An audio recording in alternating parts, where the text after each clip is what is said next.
Hi, oh my gosh, it is time for Training Tuesday. Aren't you glad that you're here? My name is Suzanne Casa. I'm the creator and founder of The Sparkle Factor. And every single Tuesday, we dive in less than 10 minutes on some kind of training whatnot. Sometimes it's about life, sometimes about business, sometimes about both of those things together and how we can be our very best, most amazing selves, lighting up the world. So here's the thing. I want to know where you're tuning in from today. So let me know where you're tuning in from.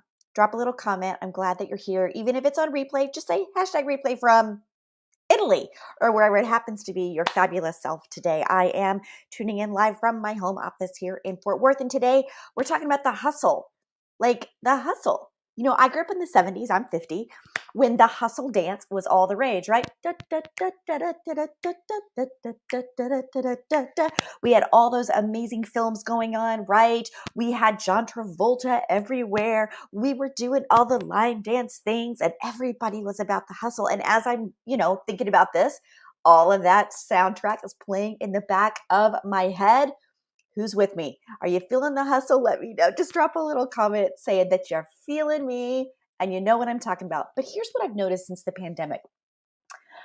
The hustle, when it comes to how we do our life, how we do our business, how we're doing our relationships, right? You hear, ooh, don't stop the hustle, or the hustle will get you your dreams, or you need to hustle harder. Like, how many times have we seen those signs to hang up in your home office that have hustle as a value, right? Or hustle as a way to be. And unless you're dancing, we need to stop the hustle. I think alignment is where the extraordinary reigns. Give me some thumb ups or some hearts if you are with me. Alignment is where the extraordinary reigns. Now, I want to spend some time explaining this and help you move from hustle mode to alignment mode. Okay. To me, if I had to think about what alignment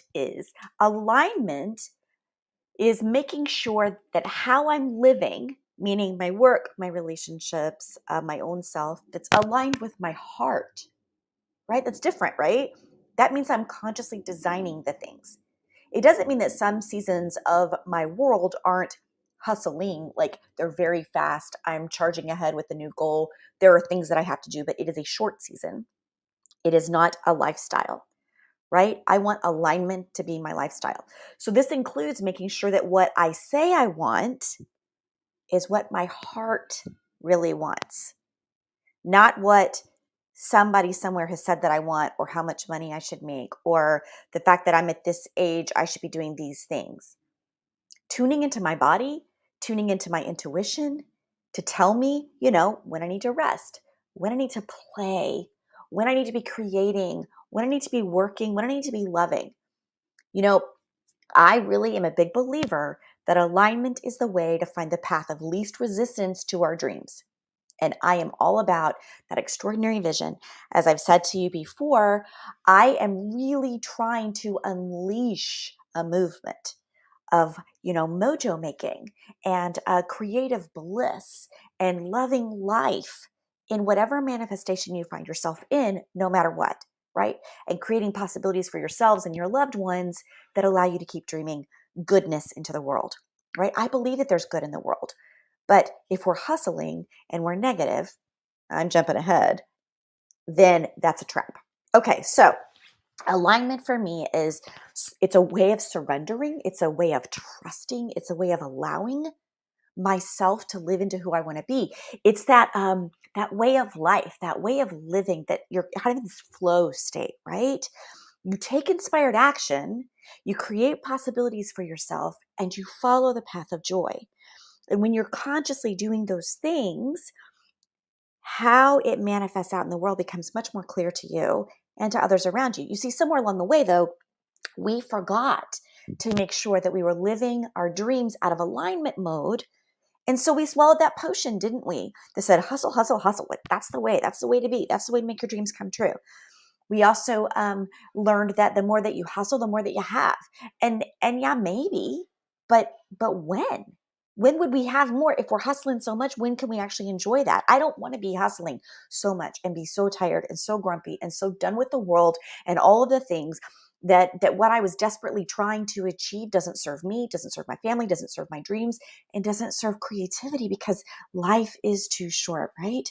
Life is way too short. There's a psychiatrist by the name of Stuart Brown.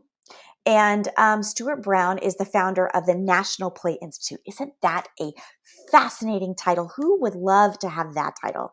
The director founder of the National Play Institute. And he really understands the importance of taking time to play.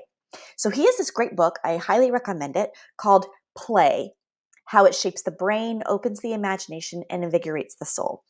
It's on my shelf. I love it. I should have pulled it down so I could show it to you. But here's what he writes. The truth is that play seems to be one of the most advanced methods that nature has invented to allow complex brain to create itself. Did you hear what I said? That play is the way, not hustling, not manic. Play is the way. And so that means that play actually opens up a person for, creativity, and it relieves us of our heavy workloads. And even some places like Google have built areas at work specifically for play. And in those places, what they're meant to do is foster creativity, relieve stress in the workplace. And so he goes on to explain things like the magic that you find in play, and that when things might even seem frivolous or childish, that ultimately that is a beneficial pursuit in and of itself. And so those kind of non-productive activities that we make sure we have time to do, they become this space, this place of enormous productivity and joy bearing and loving on the world and yourself that will invigorate all these other aspects of your life. And I know that most humans grow frustrated, right? Because we become unproductive. And sometimes when we become unproductive, we're like, I just need to do more. I need to do it faster. I need to make sure my calendar is like doing all the things, and I just got to create more time in the day. And so you force yourselves to work constantly and enjoy very little. But that's a system that's really unsustainable. You might have periods where you're doing that, but you also have periods where you can just binge or you can just go for a walk. So there are several things that we can do to combat this, okay? And maybe one of these will light you up for today. The first thing is to make work enjoyable. Now, there will always be things, bad things, yucky things, not so great things about any job, okay? But we can find ways to make the things that we do at our work pleasurable and exciting as opposed to drudgery, right? So make sure that the work you are doing is getting you closer to the life that you want. Did you hear what I said? And the dreams that you're trying to unleash upon the world. And that the work that you're doing is filling up your soul most days. Not every day. That's a lot to ask, but most days. And if it's not, maybe it's time to kind of do a little gut check on what could get you to the next step, right? Maybe you have a job right now because it's what you have to do to get to the next thing that will begin to do those things. Okay? Also, I think it's important to plan for joy breaks during the day. You hear me talk about this a lot. That could be walking around your building. It could be eating a good lunch. It could even be as simple as taking a coffee break or calling a friend. Maybe you're a gamer and you want to play something on your device, right? But it may seem like things are distractions on their own, but when you couple them with more intense sessions of when you're really working, when you're doing that hustling, there's simply something to work forward to. Like, I'm going to work really hard for the next 12 minutes and then I'm going to take a Candy Crush break, right? I also think it's really important to choose a quitting time, even when you're playing, right? Even when you're like pulling weeds. I'm going to do that for an hour. I'm going to work on this project for 35 minutes. When you choose a part of the day to set aside work and be finished, it really does help your brain show up in that space. And then also, ding, ding, ding, it's time to do something different. It's extremely important to have time set aside in the day to give attention to your friends, family, play a game, play cards, do whatever it is that you like, because it's important to enjoy that relaxation, that play, that leisure, right? Because that allows those complex brain systems to reset and really look at creative possibilities in your world. It gives you time to bounce back from the workday and start fresh the next day. It is really just an important way to be. Hey, thanks, Michelle. Yeah, all this stuff is kind of on target. We just tend to forget it, don't we? Yeah, thank you for tuning in. I'm glad that you are here live. So what can we do about this, right? How do we help ourselves stop all that hustle? We know we should play. We know we shouldn't be the manic workflows, right? We know we also, though, get frustrated when we're unproductive. Well, I think sometimes planning a vacation, and I know that might be hard right now, but you can plan, right? Start your files of all the places that you wanted to go to that you haven't yet gone to. Plan for certain times of the year to be non-work times, even if you can't take vacation. Not necessarily staycations, right? But just non-work times. So enjoy your relationships with others. Find ways to have fun, even if it's like a virtual. Like, I have a friend who we're just having a hard time connecting, so we're going to virtually connect and pour a glass of wine and just catch up on all the things. Set aside your phone, set aside your email, set aside your messages. Focus on the things in life that matter to you. Now, I realize you may never be able to cut out all the distractions, but you can limit them greatly. And when you do, that will enhance your chances of success.